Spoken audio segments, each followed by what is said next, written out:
I screamed, begged, punched the walls with the stumps where my hands used to be.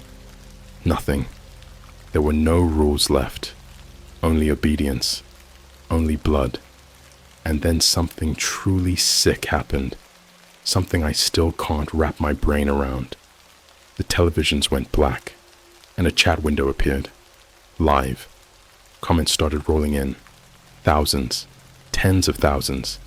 He's stolen. Do it already. Softest butcher I've seen since number 002. Skip this cringe. Show the eye scoop again. Let the sister win for once. And that's when I understood.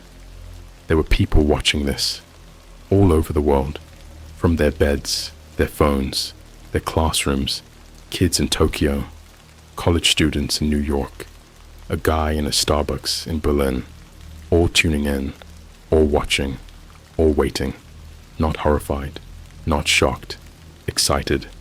They weren't forced like me. They were fans. They were followers, subscribers to the darkest corner of the internet that no antivirus, no FBI, no force in the world can reach. A platform built on blood, running on screams, funded in crypto, spreading through Tor, whispering through phones and TikTok trends like it's just an urban legend. They think it's just a game, but it's real. I didn't get to choose, because right as the timer hit 0, right as I collapsed to my knees, right as Lily's eyes finally locked with mine, and for a split second she remembered me, something clicked. A new window opened. One button. Make her watch. My hand, my stump, slammed the keyboard, not by my control. And just like that, the screens cut to me. Lily's eyes were pried open, and she was forced to watch. Watch as I was dragged into a room lined with hooks. Watch as I was butchered alive, not by someone else, but by myself. A version of me I didn't recognize. Same face, same scars, but smiling, laughing, and I could feel everything, every slice, every removal, piece by piece, until I was nothing but eyes, forced to stay open. The final screen flashed white. Congratulations, Archbutcher, number 318. New initiates selected. 5,000 pending next round in 72 hours. Viral status, confirmed influencer ranking. Number 1, global exposure, unstoppable. And now, I'm free. That's the punchline, isn't it? That's the big twist. You survive, but not as yourself. I woke up this morning in my bed, room untouched, phone charged, internet connected, like none of it ever happened. Except, there's a new app on my phone. It can't be deleted. It has no name, just a cleaver icon. When I open it, there's only one screen. Ready for your audience, Butcher? Followers, 1 million plus. Next victim, your contact list. And when I tap it, it shows you. Yes, you. Reading this, right now. You think you're just listening to a story, just wasting time, just scrolling Reddit or TikTok or some random corner of the internet where creepy stories are fun to read at night. But the second you visualized it, the second you pictured the cleaver, the room, Lily's eyes, my scream, you connected, you observed. And observers, don't stay observers for long. So I'll leave you with this. Not a warning, not a plea, just facts. If you wake up tomorrow and your phone has a new app you don't remember downloading, if your TV glitches at 3:17 a.m. and shows your bedroom from above, if someone sends you a message that simply says, Participant 000 joined, don't bother deleting it. Don't bother running. Just look in the mirror and ask yourself, will I be the butcher or will I be the next cut?